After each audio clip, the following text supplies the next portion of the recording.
Olá, estamos de volta aqui com o Jornal da Manhã pela Jovem Pan em 100,7. A gente vai estar batendo um papo no dia de hoje com a doutora Gisele Casado, ela que é médica alergista, né, e imunologista. A gente vai estar batendo um papo sobre a questão da Semana Mundial dos Erros Inatos, né, da questão da imunidade. Bom dia, doutora Gisele, seja muito bem-vinda aqui ao Jornal da Manhã.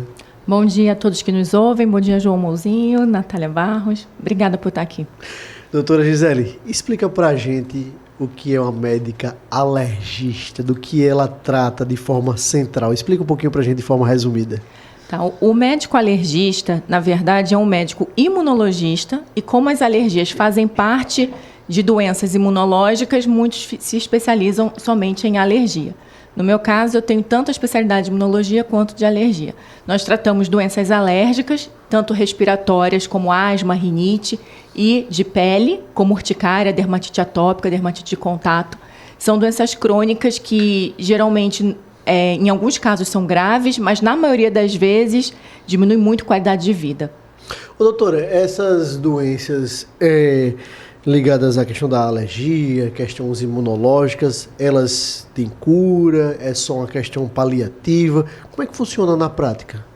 Algumas têm cura, mas a maioria é crônico. Então, por exemplo, numa dermatite de contato, que é quando a pessoa não pode entrar em contato com alguma coisa na pele. Um ácaro, por exemplo.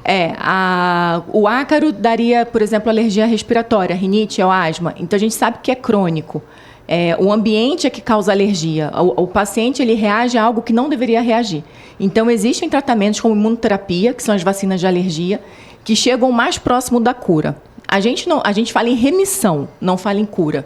Por que a gente não fala em cura? Porque é genético. Então, mesmo que aquela pessoa esteja ótima, 100%, sem sintoma nenhum, vai transmitir para a sua descendência. Então, os filhos vão herdar as alergias respiratórias. Doutora Gisele, essa remissão, ela pode durar quanto tempo? 5 anos, 10 anos, 15 anos? Se fizer a imunoterapia completa, as vacinas de alergia a gente faz durante 3 a 5 anos. A gente já tem estudos que mostram até 20 anos de remissão. Nossa, um número bem elevado, né? Pois é, mas são alergias, para cada alergia especificamente existe um tratamento, doutora? Ou, por exemplo, pode chegar até 20 anos também para alergias respiratórias, de pele, todo tipo variado? Por exemplo, um paciente que tem sintomas respiratórios, tosse, espirro, coriza, né, muda o tempo, muda junto, né? A gente faz a identificação do que está causando alergia, quais são os ácaros provocadores daquela alergia. A gente manipula uma vacina para aqueles ácaros, e a gente chama isso de imunoterapia, e a gente aplica ou via subcutânea ou via sublingual para as crianças, diariamente ou semanalmente, durante 3 a 5 anos. E isso faz com que o paciente entre no estado de remissão. Então, ele eventualmente vai ter crises, mas não vai precisar de medicação diária. E isso devolve muita qualidade de vida. E a gente desce degrau. Então, por exemplo, tem crianças que começaram com rinite, mas ao longo da infância desenvolveram asma. Com a imunoterapia, com a vacina, a gente consegue regredir e a criança deixa de ser asmática e fica só com a rinite. Era isso que eu queria realmente perguntar. Se a partir das alergias a gente pode desenvolver também outros problemas de saúde, de outra ordem mesmo, que não sejam diretamente ligadas a questões de crises alérgicas. A gente tem o que a gente chama de marcha atópica. Então, geralmente, o primeiro degrau da marcha atópica, que seria do desenvolvimento das alergias, é aquela criança com pele sensível. Aquele bebezinho com dermatite de fralda, com assadura, e aí ele vai subindo o degrau. Pode desenvolver alergia alimentar, pode desenvolver rinite, pode desenvolver asma, tudo vai depender da genética. E o asmático grave, respondendo a sua pergunta, pode desenvolver complicações respiratórias mesmo. Então, tem muitos asmáticos graves que fazem remodelamento pulmonar, então, como se fossem fibroses. Então, quando a gente faz uma tomografia, a gente vê lesões pulmonares devido à asma grave e pneumonias de repetição também. Ele acaba ficando suscetível a ter infecções respiratórias de repetição, internações por infecções graves. Então, realmente, a alergia não tratada pode levar a casos graves de outras doenças. Doutora Gisele, por exemplo, o uso do antialérgico de forma contínua, semanalmente, quase que diariamente por esses alérgicos, ele pode trazer algum malefício para a saúde? Como é que isso funciona também no questão do organismo do ser humano? Depende. A automedicação nunca é recomendada exatamente para isso. Por quê? Existem antialérgicos muito antigos, que são sedativos e que a gente não recomenda o uso crônico, principalmente em idosos. Existem antialérgicos que são à base de corticoide, que provocam efeitos colaterais a longo prazo muito graves, como osteoporose, deficiência de crescimento, catarata, diabetes. Então, a automedicação a gente nunca recomenda. Agora, quando é um antialérgico moderno, aprovado, que o médico pede, às vezes o paciente acaba fazendo um tratamento a longo prazo. Por isso que entram as vacinas, porque como a vacina ajuda no seu sistema imunológico, como ele vai te induzir uma tolerância, a necessidade do antialérgico diminui. Então, você poupa a medicação. Quando a gente fala sobre...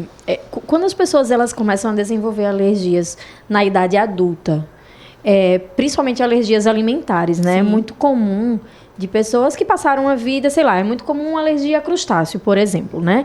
E aí, do nada, aquele adulto, ele sempre consumiu aquele alimento e, de repente, ele começa a sentir algumas reações e essas reações, elas tendem a ir piorando.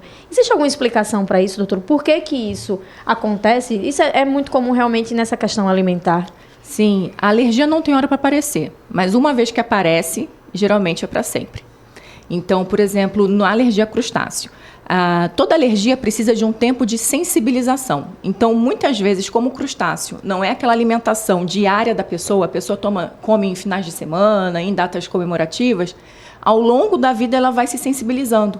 Então, é como se cada vez que se expusesse ao alimento, criasse alguns anticorpos, até que um dia realmente deflagra uma hipersensibilidade e vem a alergia. Só que uma vez alérgico, confirmado com os exames, testes cutâneos, exames de sangue, infelizmente, provavelmente vai ser para sempre essa alergia a crustáceo. E é muito comum a alergia medicamentosa no adulto.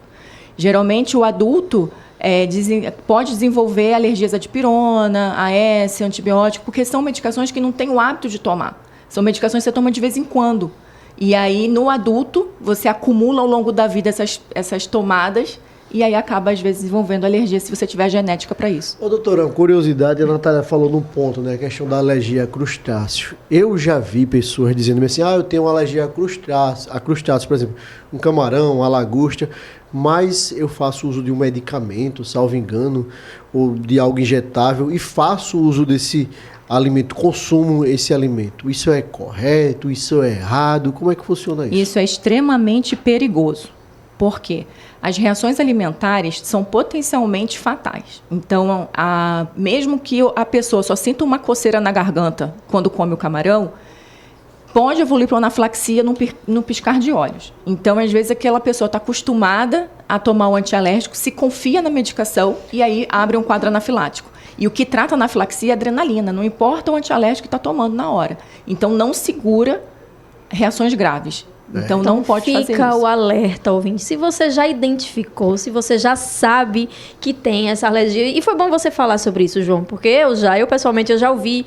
Eu conheço pessoas que têm a alergia e falam assim, não, mas eu como aqui, eu vou comer só um pouco. Camarão é muito comum, né? Vou comer só um camarão. A pessoa ama camarão e não quer deixar de comer. Mas é muito perigoso, assim como a doutora Gisele está alertando, né, E eu já vi João? até relatos, inclusive de pessoas até conhecidas. O camarada está em alto mar, embarcação ali come um camarãozinho, o negócio, aí toma um medicamento, tô tomando um medicamento, tá tudo certo, então tá aí o alerta, né, desse risco para a questão dessa medicação junto com o alimento, né, a ingestão desse alimento que pode gerar justamente essa alergia.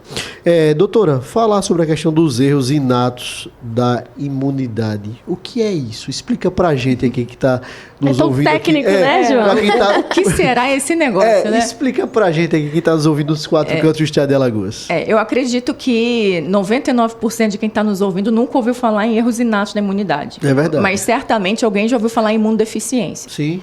Então, antigamente se denominava imunodeficiência, mas como a maioria das imunodeficiências tem uma base genética muito forte e é de forma congênita, a pessoa nasce com esse defeito, então se mudou a denominação para erros inatos da imunidade.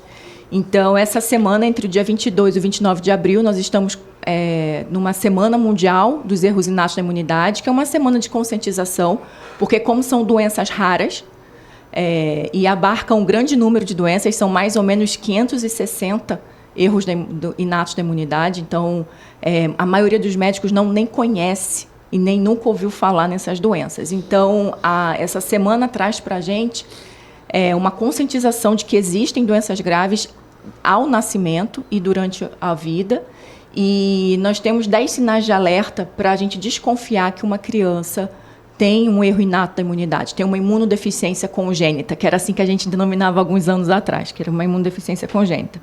Então, são crianças que, por exemplo, ao serem vacinadas com a BCG, né, que a gente agora vacina na maternidade, logo assim, recém-nascido, desenvolvem reações muito graves de abscessos locais na vacina. Sim. Ou seja, qualquer vacina que dê uma reação muito fora do normal e que deixa a criança doente é um alerta daquela criança não ter a imunidade competente e ter um erro inato da imunidade.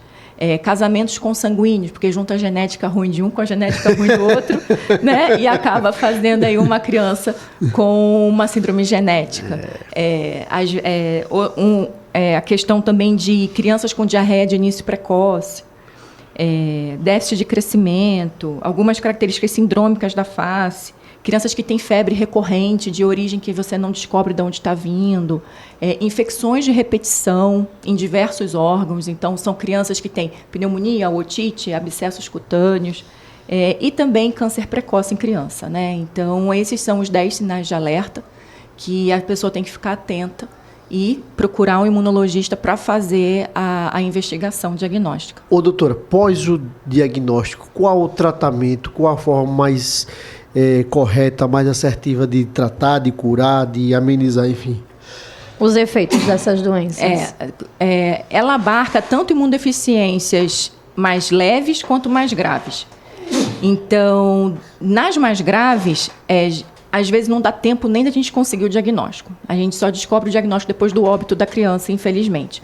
Porque aqui no Brasil, a gente tem o teste do pezinho, mas o teste do pezinho tradicional não abarca a investigação dos erros inatos. Então, a Sociedade Brasileira de Alergia e Imunologia está numa briga muito grande com o Ministério da Saúde para fazer o teste ampliado, né, do pezinho, para poder a gente, pelo menos, identificar uma grande síndrome muito grave, que é a síndrome comum de imunodeficiência, e que pode ser evitada com o transplante de medula óssea. O tratamento é o transplante de medula óssea. É colocar naquela criança células de defesa que ela não consegue produzir e ela começar a produzir.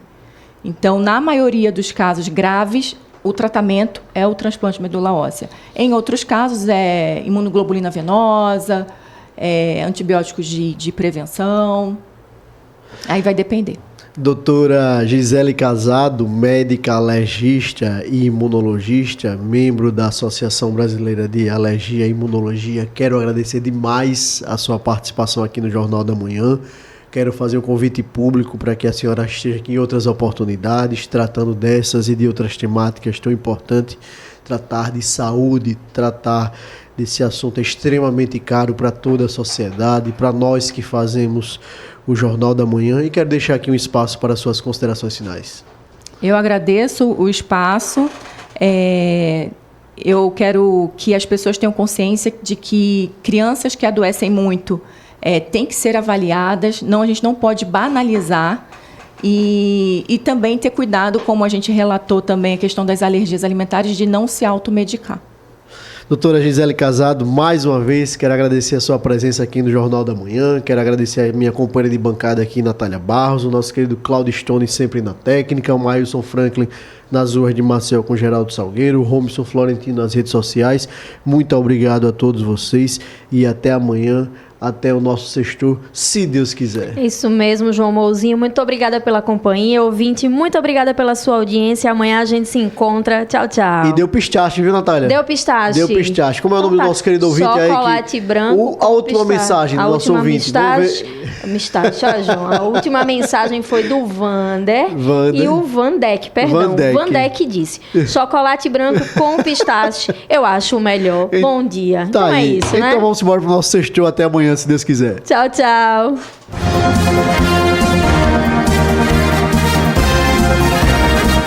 Você ouviu Jornal da Manhã, edição Maceió.